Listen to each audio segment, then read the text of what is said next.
جو لوگ اپنے مال اللہ کی خوشنودی طلب کرنے کے لیے اور اپنے آپ میں پختگی پیدا کرنے کے لیے خرچ کرتے ہیں، ان کی مثال ایسی ہے جیسے ایک باغ کسی ٹیلے پر واقع ہو، اس پر زور کی بارش برسے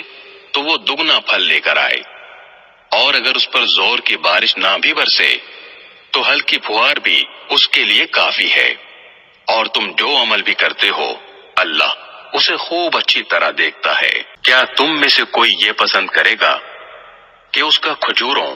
اور انگوروں کا ایک باغ ہو جس کے نیچے نہریں بہتی ہوں، اور اس کو اس باغ میں اور بھی ہر طرح کے پھل حاصل ہوں، اور بڑھاپے نے اسے آ پکڑا ہو اور اس کے بچے ابھی کمزور ہوں، اتنے میں ایک آگ سے بھرا بگولا آ کر اس کو اپنی زد میں لے لے اور پورا باغ جل کر رہ جائے؟ اسی طرح اللہ تمہارے لیے اپنی آیتیں کھول کھول کر بیان کرتا ہے تاکہ تم غور کرو۔ اے ایمان والو، جو کچھ تم نے کمایا ہو اور جو پیداوار ہم نے تمہارے لیے زمین سے نکالی ہو، اس کی اچھی چیزوں کا ایک حصہ اللہ کے راستے میں خرچ کیا کرو، اور یہ نیت نہ رکھو کہ بس ایسے خراب قسم کی چیزیں اللہ کے نام پر دیا کرو گے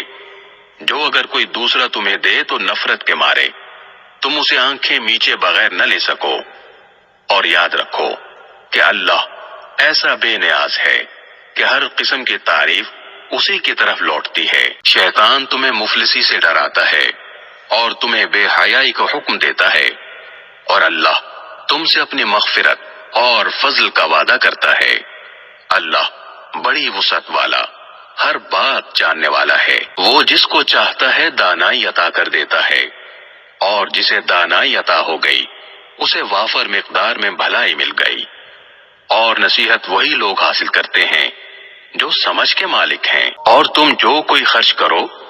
یا کوئی منت مانو اللہ اسے جانتا ہے، اور ظالموں کو کسی طرح کے مددگار میسر نہیں آئیں گے۔ اگر تم صدقات ظاہر کر کے دو تب بھی اچھا ہے، اور اگر ان کو چھپا کر فقراء کو دو تو یہ تمہارے حق میں کہیں بہتر ہے، اور اللہ تمہاری برائیوں کا کفارہ کر دے گا، اور اللہ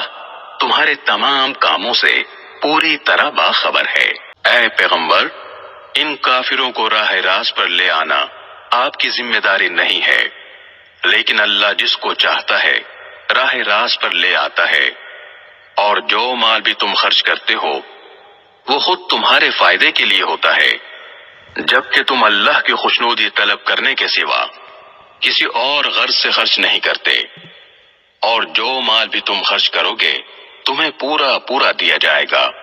اور تم پر ذرا بھی ظلم نہیں ہوگا۔ مالی امداد کے بطور خاص مستحق وہ فقراء ہیں جنہوں نے اپنے آپ کو اللہ کی راہ میں اس طرح مقید کر رکھا ہے کہ وہ معاش کی تلاش کے لیے زمین میں چل پھر نہیں سکتے، چونکہ وہ اتنے پاک دامن ہیں کہ کسی سے سوال نہیں کرتے، اس لیے ناواقف آدمی انہیں مالدار سمجھتا ہے۔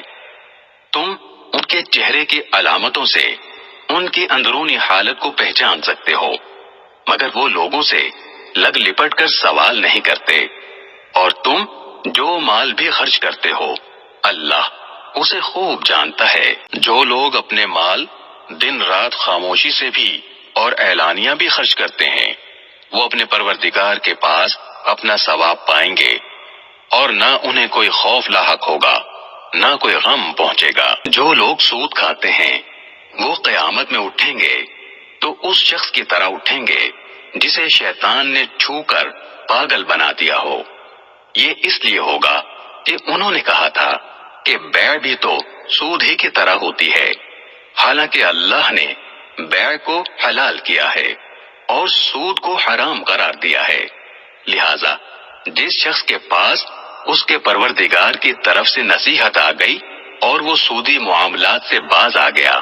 تو ماضی میں جو کچھ ہوا وہ اسی کا ہے، اور اس کی باطنی کیفیت کا معاملہ اللہ کے حوالے ہے۔ اور جس شخص نے لوٹ کر پھر وہی کام کیا تو ایسے لوگ دوزخی ہیں،